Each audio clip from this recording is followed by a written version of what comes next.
भाग्य भी उन्हीं का साथ देता है जो कठिन से कठिन परिस्थितियों में भी अपने लक्ष्य पर अडिग रहते हैं। मूर्ख लोगों से कभी भी वाद विवाद नहीं करना चाहिए, क्योंकि ऐसा करने पर हम स्वयं का ही समय नष्ट कर देते हैं। जिस तरह से एक सुगंध भरे वृक्ष से सारा जंगल महक जाता है, ठीक उसी प्रकार से एक गुणवान व्यक्ति से पूरा कुल का नाम रोशन हो जाता है। उस स्थान पर कभी भी ठहरना नहीं चाहिए जहां पर आपकी कद्र ना हो और जहां पर आप अपनी जीविका नहीं चला सकते और जहां पर ज्ञान भरी बातें ना हो, वहां से चले जाना ही उचित है। समय को पहचानना ही मनुष्य के सीखने का सर्वोत्तम प्रयास है। जीवन के मंच पर अपने चरित्र की प्रस्तुति इतने अच्छे से करो कि पर्दा गिरने के बाद भी तालियां बजती रहें। निराशा में अपने आप को कोसने से कई गुना बेहतर है कि गलतियों से सीखकर जीवन का समाधान खोजें। जिसमें सत्य बोलने की ताकत होती है,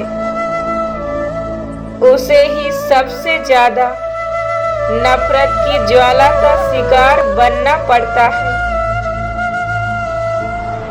अपनी कमियों का बखान कम से कम करें, वरना यह आपके जीवन के लिए आपकी कमजोरियां बन जाएंगी। जो जागृत रहते हैं वो सदैव निर्भय रहते हैं, उन्हें किसी का भय नहीं होता।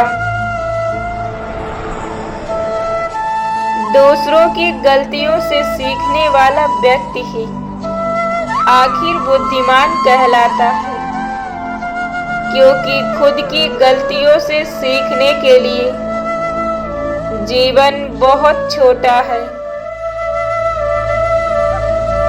हारे हुए की सलाह और जीते हुए का अनुभव और खुद का दिमाग इंसान को हारने नहीं देता। जब तक तुम डरते रहोगे, तब तक तुम्हारी जिंदगी के फैसले कोई दूसरा लेता रहेगा। सफलता में समय का विशेष महत्व है। जिसने समय के महत्व को जान लिया, उसके लिए कोई भी लक्ष्य बड़ा नहीं होता।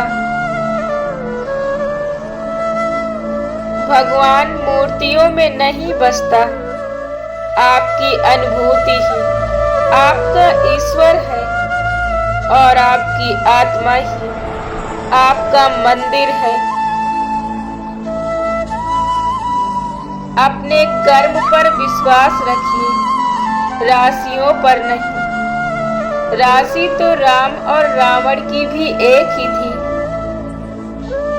लेकिन नियति ने उन्हें फल उनके कर्म के अनुसार दिया।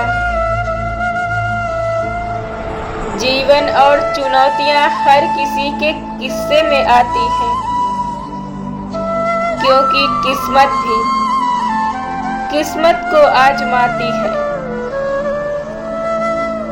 हर नई शुरुआत थोड़ा डराती है, पर याद रखिए, हर सफलता मुश्किलों के पास ही आती है। खुश रहने का मतलब ये नहीं कि सब कुछ ठीक है, बल्कि इसका मतलब ये है कि आपने अपने दुखों से ऊपर उठकर आपने जीना सीख लिया है। जो भविष्य के निर्माण का दावा करते हैं,